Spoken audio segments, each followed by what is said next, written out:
Welcome in, everyone, to the Petrol Heads podcast. I'm your host, Jason Reynolds, here with the very lovely and very blue Dave Deacon. How you doing today? Good. Yeah. You? How was your? I'm pretty good. Been staying busy. Had a really busy weekend. We took off to the mountains one day last week with the weather cooling down, so we basically skipped a day, and then so we had to work Saturday. We had to do a bunch of, it was kind of like our office day to just prepare for the season, stuff like that, and to both get on the same page. But so what'd you do over the weekend? Anything interesting? No, mine was knocking out my to-do list around the house. Yeah. A few things here and there. Yeah. And then Sunday was football day with the NFL kicking back up. Yeah. Week 1. So I was glad they had a NASCAR race.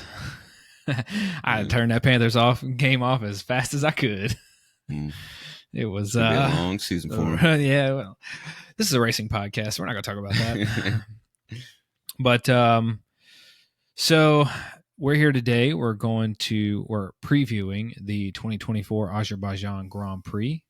We're going to dive into some news here, and then we'll give you a preview, kind of touch on last year's race, and then we'll give our predictions for the top 3 and quali and our podium, and then the bold prediction. Those are always fun. Mm-hmm. So, not a lot of news really. We're coming out of the what they call the European Tour, where they've gotten McLaren's gotten a buttload of points for the constructors. The McLaren's got 286 points during this span. Ferrari got 220, Mercedes with 200, and Red Bull with 182. So McLaren getting a big jump, as we kind of knew. What are we, about 170 of Red Bull's points from Max alone? Probably just about. I didn't look because I still think he was like, he might have been, he's still one of the top scorers out of the European Tour. Yeah. I think Piastri was the highest, but still a lot of the Adrian Newey rumors. A lot of them, people are saying it's like confirmed that he's to Aston Martin. I don't know about that. Why would you want to go there? They'll probably kick off Thursday or Friday with that news coming out. Maybe. I don't get it. I mean, I don't know. You have an opportunity to go to Ferrari to work with the GOAT, and then, even whatever, Lewis, getting to work with Lewis and Charles, like that'd be unbelievable. And it's Ferrari. But I don't know. I mean, again, it's not confirmed, but it's an awful lot of rumors to. Probably doesn't want to move to Italy. Maybe. And think about it. Aston Martin, that's a iconic British brand, across whether it's racing, road cars, James Bond, everything, so I think that would be the final chapter in his illustrious career, just to bring Aston Martin to the top. But he won't. And I'm sure those drivers. And I'm sure because Fernando's not going to be there. Yeah, I'm sure. Well, yeah, he's definitely not going to get it done with Lance. But yeah, I feel like I don't know. I obviously don't know, so this is just my opinion. But it just seems like that Lance's dad would just be appalling to work for. Because you're also sitting there like, why is this guy still in F1? Yeah. You're just there because your daddy owns the company. That's a hot take, but it's just my opinion. I just don't. It would be interesting to see if his dad wasn't there, where he'd be. I mean, how he hasn't outperformed, like, you can't sit there and be like, oh yeah, he's way faster than a lot of these guys that have come in and gone out of, like, you're going to say he's better than, I mean, Valtteri, Yuki, Daniel. Not really. But I don't know. You know, the weird thing is with that team too is it's Aston. It's not really Aston Martin. It's just that's like a sponsor. Yeah. Right. It's not like where Red Bull. Well, they're Red Bull employees. Ferrari, Mercedes, McLaren. They're all part. But it's not like Aston Martin is. You know, there's nothing Aston Martin on that car. You know. So I don't know. It's just kind of strange, I guess, to think about it. Well, it's a good testing bed for them. You know, bring all that hybrid research and development over to their road cars. You know. Yeah. Well, apparently, too, potentially Honda might come back to Aston Martin with Adrian Newey. That's another apparent rumor. Let's see how long before James Bond has an all-electric Aston Martin. Yeah, right. Or a hybrid. But yeah. So like with the short of the news, I figured I'd just share a couple like interesting tweets from the weekend before. One was this interesting fact for Lando Norris. On lap 1 this season, places gained 0. Places lost 29. Got to get that fixed, Lando. We've got to get that fixed. He's the only driver this season not to gain a single place on lap 1, and that is including sprint races. So imagine if those numbers were reversed, where he'd be at this season. Oh, he'd be hailed as the greatest in the grid right now. Yeah. Yeah, that'd be Max who? Right? Yeah. Lando would be the second coming. Another interesting fact I saw was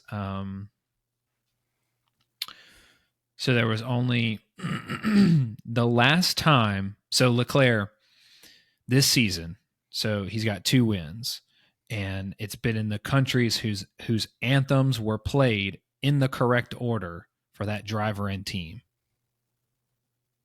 That hasn't happened since 1993 with Senna. It was Great Britain where he won. And I can't remember who he was driving for at the time, but yeah. So I thought that was a pretty interesting fact. Yeah. Another one too. This is only the 3rd time in F1 history that 4 different teams have won at least 3 races. The other 2 times was 74 and 77. It's good for F1. Yeah, good for us. You can sit like that. You can look at that and go, okay, yeah, we've got one heck of a season on our hands here. Netflix is loving it too. Just imagine if the year had started out this way. What would it look like? Mm-hmm. It would be, man, it'd be so cool. It gives us hope for the start of 2025. Yeah, that's what we're hoping for. Yeah, we'll see. But moving on. So getting here into the 2024 Baku preview. So this track was not built because it's a street circuit. I usually like to give the year, but the first Grand Prix was in 2016, which I remember. I'm pretty sure me and you were watching that race at your house, I think, because it was the one Daniel won, but it was the one where, so Lewis was leading and Seb was following, and Seb thought he brake checked him. Mm-hmm. And he came up beside him and was like, bah! And just smashed inside. And Lewis is like, what the? That was that race. I remember that race like it was yesterday. That was good. That was that was awesome. It was pretty shocking when it happened. Yeah, that was really cool. You don't expect to see that from any F1 driver, but let alone Seb, you know. You think he'd know a little better at that point in his career, you know. Yeah. Well, the track itself, it's very interesting circuit. It's pretty much either your tight 90-degree corners or some swooping, like a real tight swoop S, like up through the castle, or you're going in a straight line. There are some really technical corners like that, like the castle. And then they have the main straight there is one of the longest straights in F1. I think it's 2.2 kilometers. Mm-hmm. Don't know what that is in miles, but so, but it's pretty low downforce setup. But you don't want to go too low because, corner exit is so crucial here. Yeah, you'll lose it in sector 1, sector 2. Yeah, you'd be nowhere. You can't quite go as low as like Monza. But they got to worry. Top end speed is going to be really important. But yeah, I was looking. I can't remember the guy's name, but he's one of the dudes that does some like tech analysis and stuff on F1. It's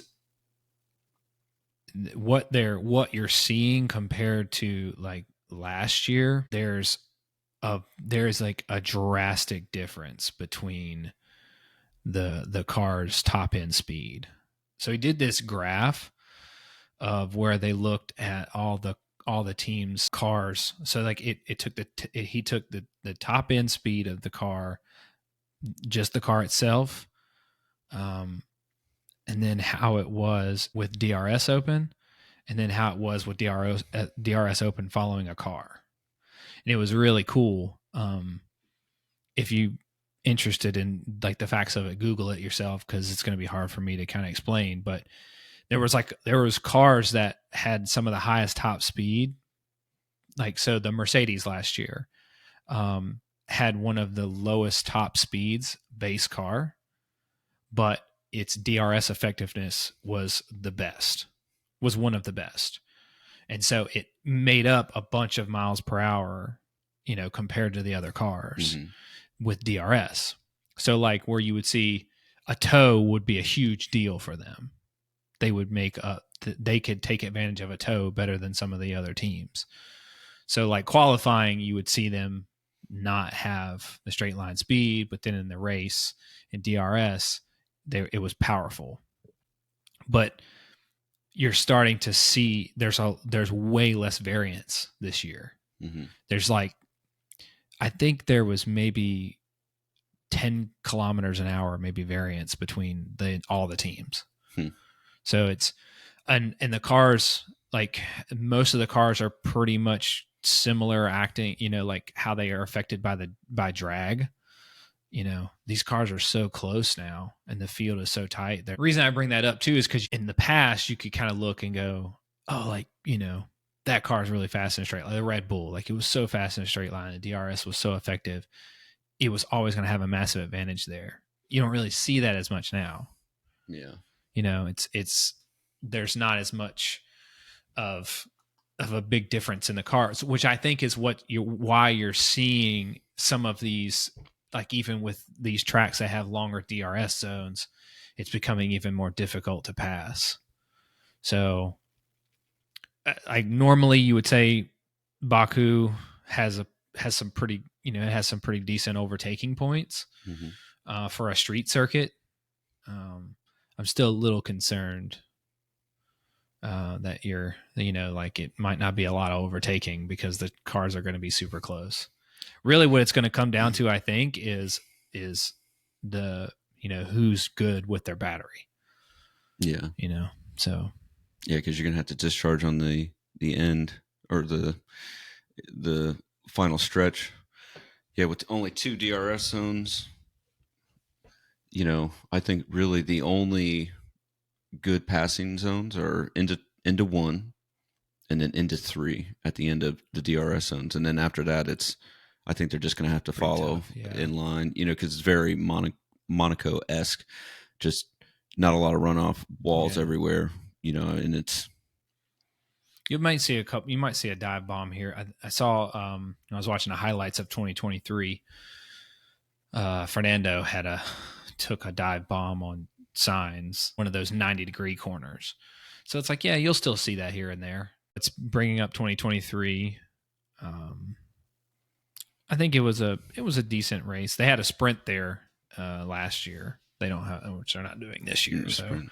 Only in F2 they're doing it. Yeah, Leclerc had he got a pole in both the Grand Prix qualifying and the sprint shootout, but Perez ended up winning both. Charles holds the lap record from 2019 still. Oh wow! So the newer cars haven't. Is that in qualifying race or race? Okay. Race, yeah, what was race. the lap time? 1:43.009. Okay. I think the qualifying. Qualifying last year was like a 140 point something. Was what I saw.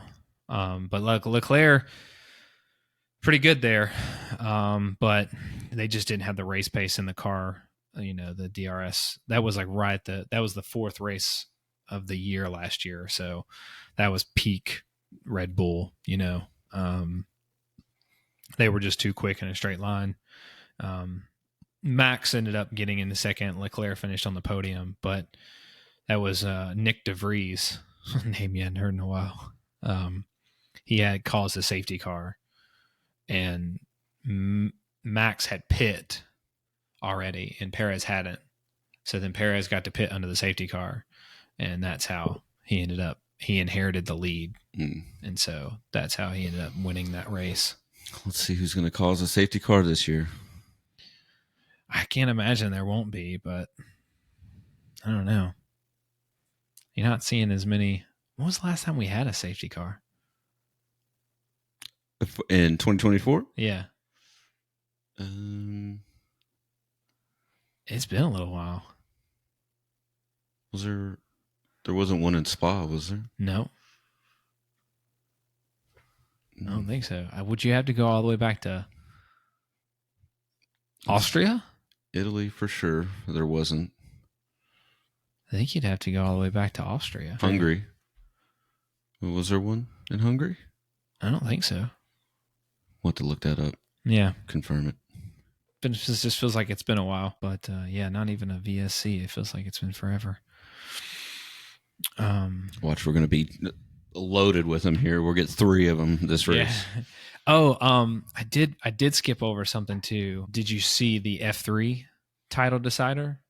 I did not. So, they came into the race. So it was, but the title battle was between Fornaroli and Mini.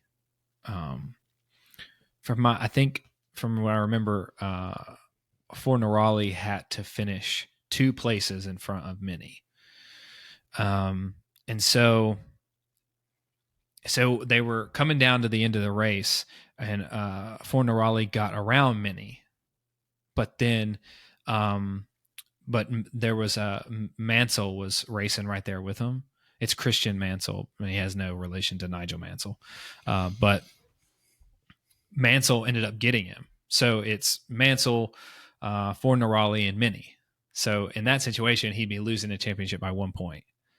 And he kind of dummied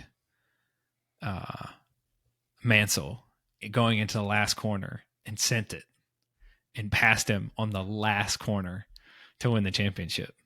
I was like, dude, I'm gonna have to start watching some F3. They were racing, like those 3 were back and forth the last several laps. Mm-hmm. It was really good racing, so it was really cool. I was like, I'm gonna have to start checking out maybe some of those more junior division races and see. But I thought that was really interesting. So let's touch on some storylines leading into the weekend.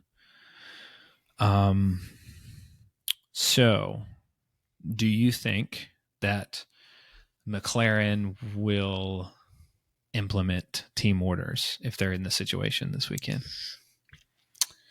No. You don't think so? Still, they're just going to delay it.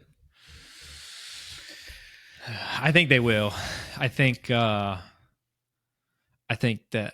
after listening to Zach Brown and Andrea Stella coming out of Monza, I think they're like, yeah, we're gonna have to Better nip this in the bud. They probably had some tough discussions over the past 2 weeks, but I wouldn't be surprised if they don't, though, I think, and maybe it's going to be another situational thing, but they could be, again, the Red Bull is not looking good right now, and they could be in a situation where those guys are back in, 6th, 7th, 8th again. Yeah, McLaren definitely has to maximize everything. Yeah, they're even Ferrari too. They're still in the constructors hunt, so Yeah, and I think they'll be quick this weekend. Let's see what Red Bull can do. They've had 2 weeks to go over the data. Yeah. What do you think? Do you think that they'll have come up with some sort of solution, or do you think that they'll still be on the back foot? They'll still be on the back foot. I mean, it's hard to go through all the data and implement a change, come up with a game plan. And then, if they're having a rash of updates, that takes time. It probably won't be at this race. We might see Singapore or Austin when we see those updates. Singapore is probably pretty close. It'd be tight. I'll say Austin, because they basically have another, call it a fall break, because it's a month that if they don't race, they're basically not racing the entire month of of October. So yeah. But I do like the back-to-back now. I mean, I love back-to-backs, and I don't mind a week in between, but good Lord, another 3 weeks or 4. I think, again, it might be 4, because they race. Yeah, it is, because they race this weekend, they race next weekend, and then they don't race again until October 20th. Yeah, there's probably, these are far away travel races, and come on, they've got to get to Azerbaijan, pack up real quick, head out to Singapore, Well, that's pretty close. I don't think that's too far. But adjusting to the time, the heat. But it's 2 weeks. Come on. We shouldn't be having that much of a gap. Because it's like, it's touted, like summer. It's like, ooh, summer break. Like, that's a big break for F1. And you have, it's a month. You're literally doing it again. But 4 races or 4 races later. But it's good, because then it gives us you're still having teams develop their car, and we'll still have that development race for, the last group of races. Yeah, coming up in the final season, so making the final push. It's interesting because they seem, a lot of the teams they think that they're getting to the limit of what these cars can do. That's what they think. That's what they speculate, that they think, because the problem is that, like, what they're seeing is putting on this part that, in the CFD wind tunnel, maybe that part inherently in itself is better. We've improved that part, but you bolt it on the car and it doesn't work.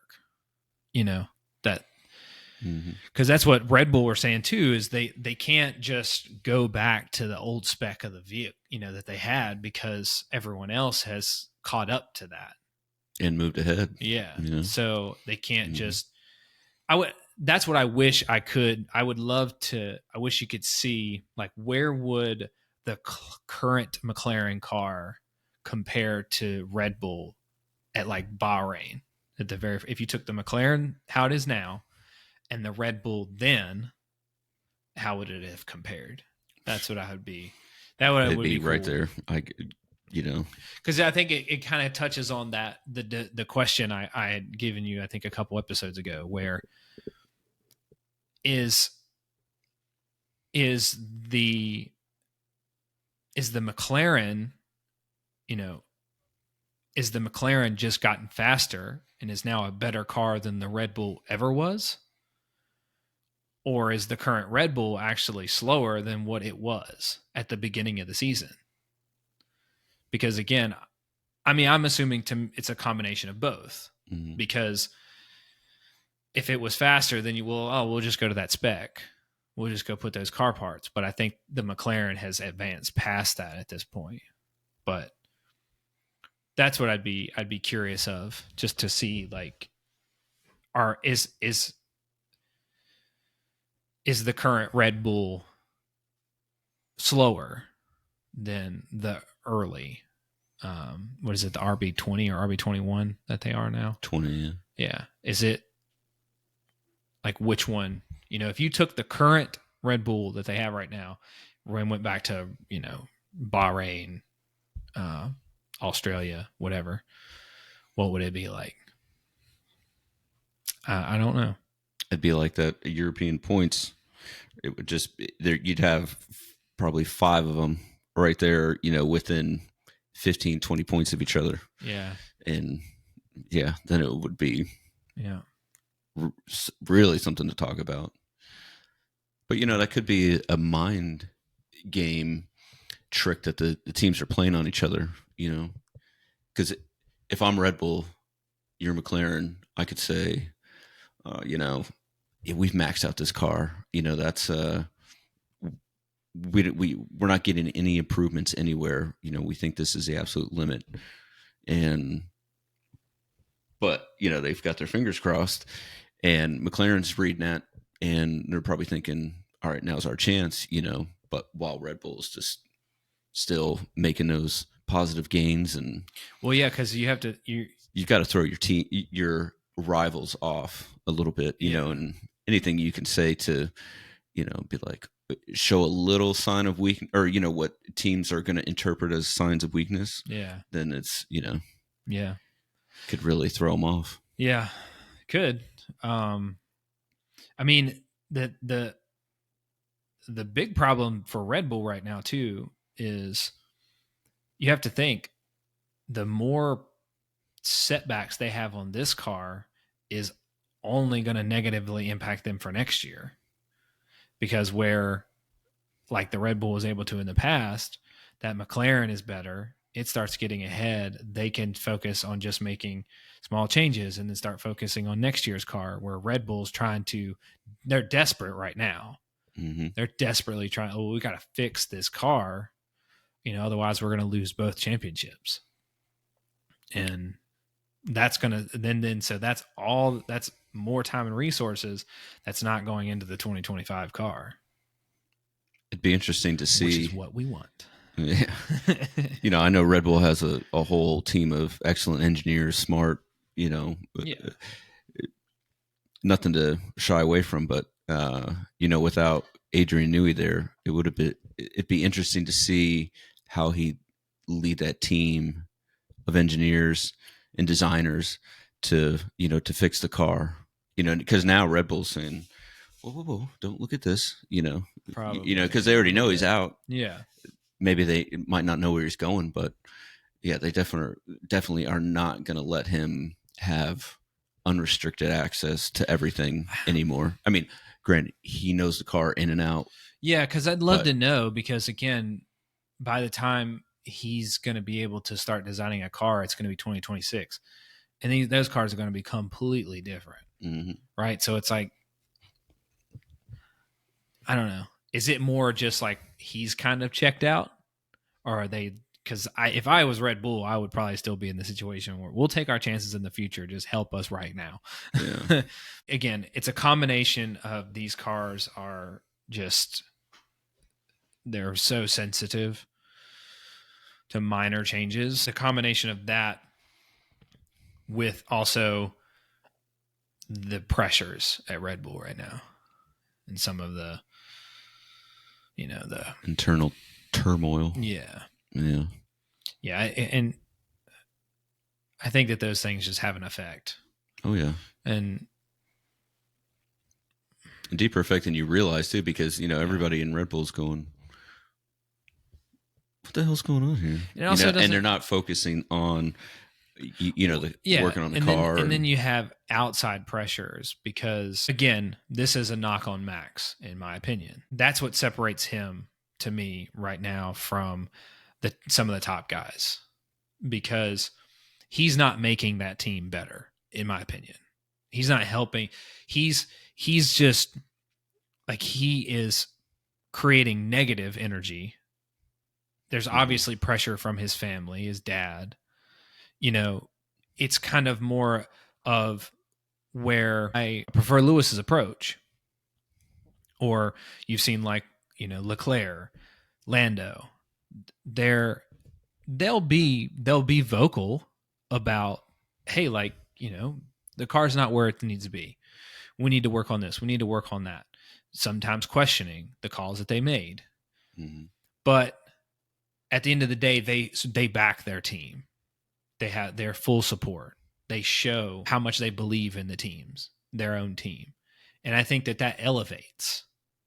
Whereas Max, it's so negative. He's like, and when everything was perfect, when everything's fine and he's smoking everybody, it's all good. But then now, this is like when this is the time where you need to stick together. Mm-hmm. This is the time you need to lean on each other and build each other up. And he's just shitting on everyone. And it's like, then you're all these rumors like, oh, he might be leaving. He might go to Mercedes and blah, blah, blah. And it's, or Yoss is trying to get Christian Horner out. Whether they're true or not, that's the energy it brings. Oh, yeah. No one else, no other driver, at least in my time of watching, had I ever seen that. He feels like a very much of a show up, drive, leave. You know, there is no real big input, or like you said, he's not really pushing the team forward or lifting them up during this time. It's more of a, I'm Max Verstappen. I'm the greatest thing since sliced bread. Give me the tools I need to win the race. That's your job. Yeah. You know, instead of being like, hey, you know, we're a team. You know, we gotta work hard. We gotta push. We gotta come together. That's where I think Lewis took himself even to a higher level as a driver, and as my my respect for him, because of how, you know, you come out of 21 the way it went down, and you go into 22. Oh, what happened in 21? Yeah. And then you come into 22 and the car's a piece of crap. It is all of 22, mostly of all of 23, but he just grinded. And yeah, he complains. You know, I think that it's good. You want to hear that, right? Like, we don't want to see just some guy that's just neutral and, oh yeah, blah, blah, blah, blah, blah, you know, just saying like he's reading off a prompt. Yeah. It's cool to see, but he never was taking it to the point of like anger and bashing and like, you know, just outright disrespect. At the end of the day, you know, he was still just head down, grinding, trying to do everything he could. Even this year, where he could be technically, you know, he has every right where he could be mentally checked out and just getting ready for Ferrari. Mm-hmm. He's still grinding. He's still pushing. And it's like, that's where it's the face of adversity. It's resiliency. And that's where Max is just, it, you know, mm-hmm. You just see it time and time again. The moment things go just a little south, not working absolutely completely perfect, he's acting like a belligerent child. And that, to me, is, I just don't have respect for that. I wonder how long he'll keep his dad around, you know, every weekend. I think he's the only one besides Lewis.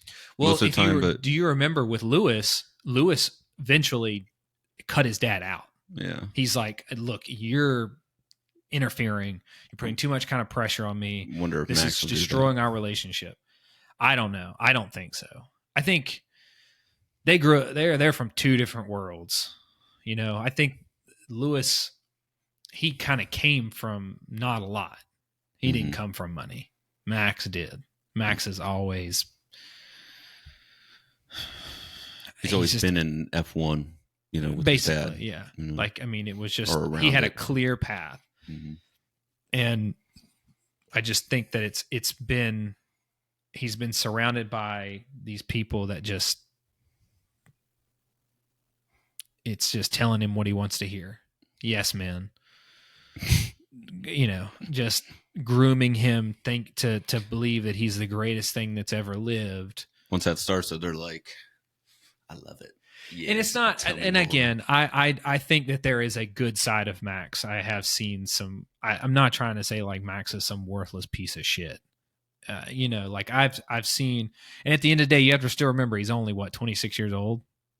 Yeah. So late 20s. It's I know that there's probably a good guy in there, at times, and and I think he's a product of his upbringing, really. There's part of that you start have to take responsibility for yourself. Somebody needs to tell him. We'll see where he's at in his mid-30s, because he's going to... Probably not in F1. In that time, he's definitely going to have highs and even lows. So we'll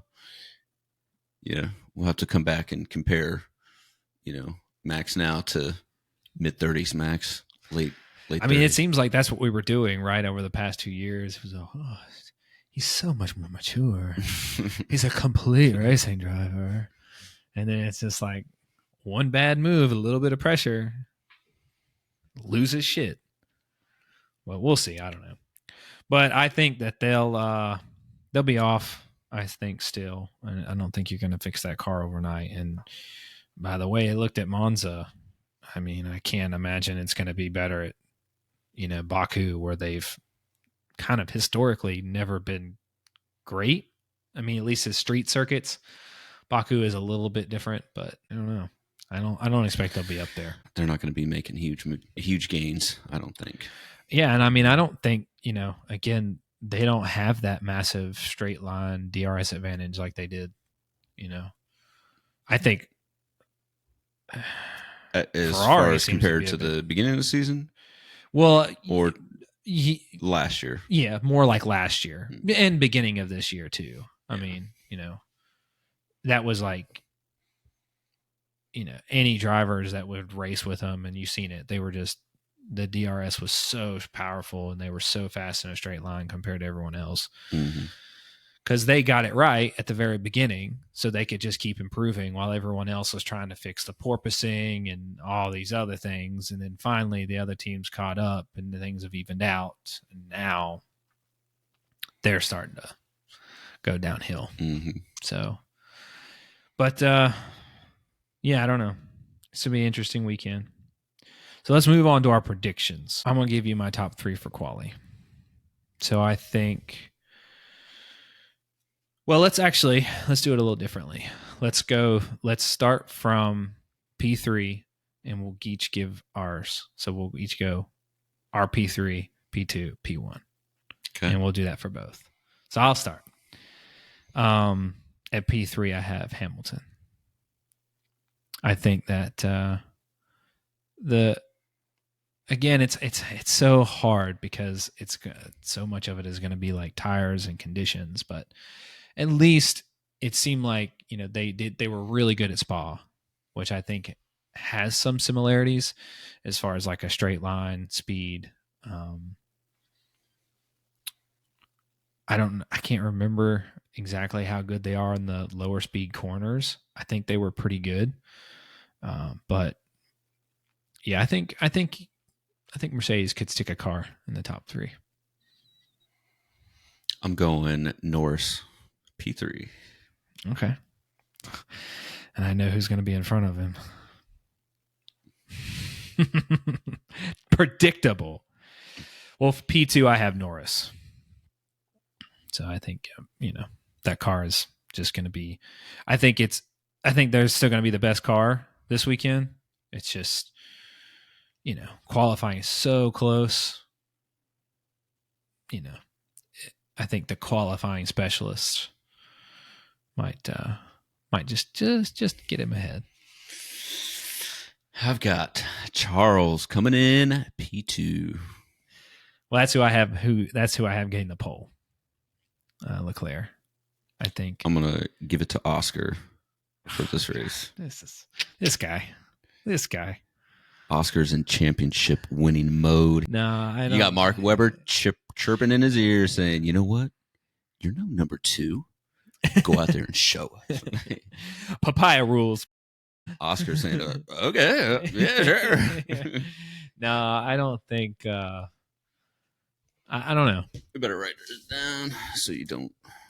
So I don't budget.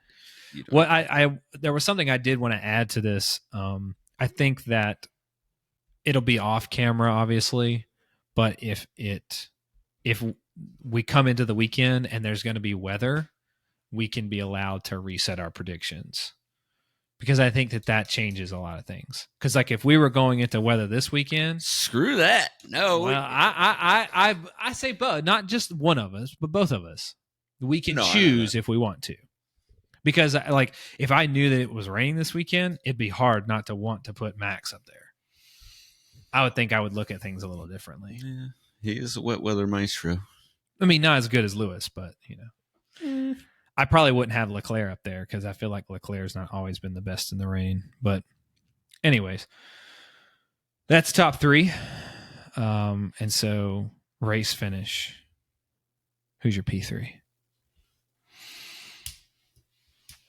I'm going to go with Russell. I have Lewis Hamilton. Predictable. Start P3, finish P3.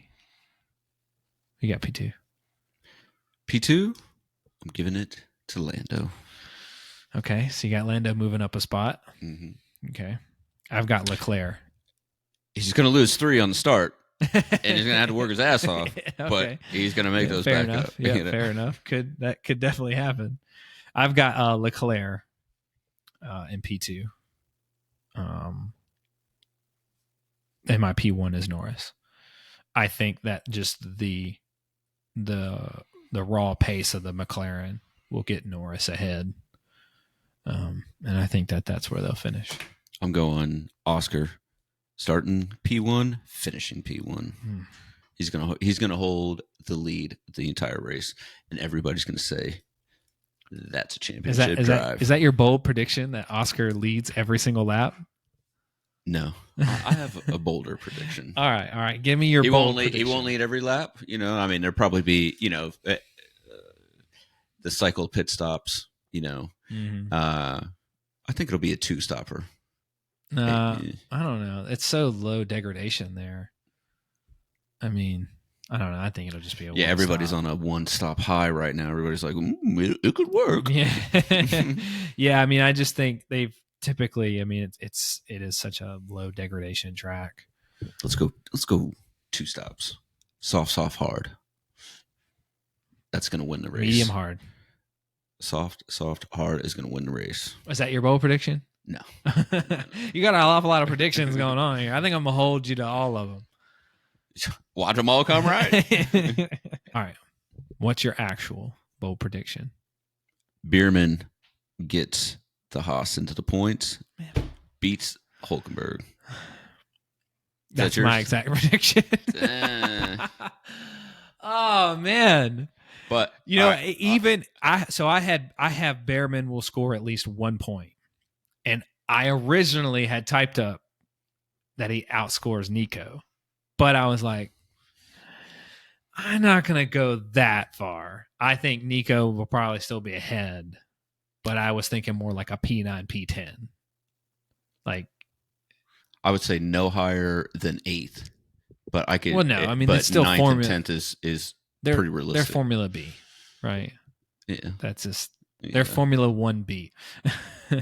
The Formula, I mean, minus a DNF, that it's going to be, it's going to be Ferrari, McLaren, Red Bull, Mercedes. That's the top 8. No one's like, they're so far and away. That's Formula 1A. The rest are Formula 1B. Yeah. They're just, it's not even close.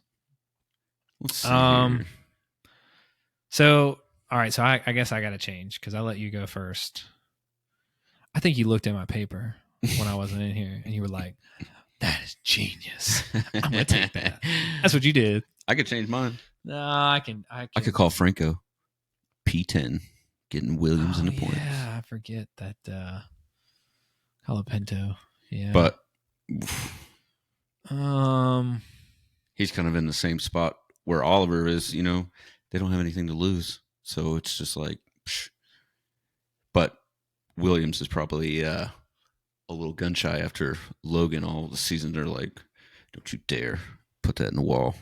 Yeah. It'll be expensive. I'm calling Daniel, bringing out the first safety car. Are you changing? Because I was going to say there will be contact at turn 1, and either that incident or another will definitely bring out a safety car. This race will have at least one safety car, and there will be a turn 1 incident. Turn 1. Yeah. I'm going to say that. I'm not saying that incident necessarily is going to be the one that causes a safety car, but I definitely think that there will be at least one safety car. I think that's a pretty bold prediction considering the last time we've had a safety car. So, but it has to be both. I will say that just to make it a little bit more harder on myself. So, all right. Well, that's all I've got. So explain to me too, how do you think that Russell is going to end up getting into? So you think you think Ferrari is going to drop off in the race? Yeah, I think there will. I just think that Ferrari will fall off at the end. Won't be any incidents. They'll just. I think I should switch it right now with you saying that Ferrari's going to win.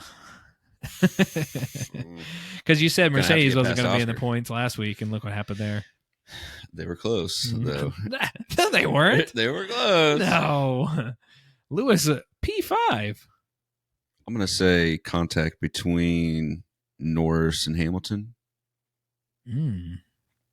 And where would that happen? So where is Hamilton then in your qualifying? I'm sorry. Russell, you mean?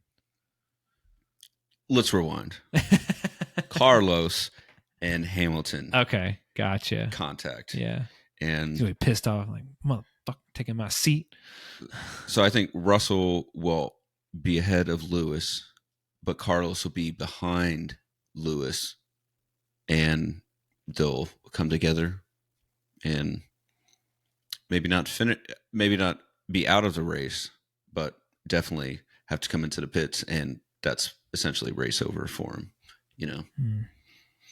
And we might have to start doing more than one bold prediction, I think. We do top 3.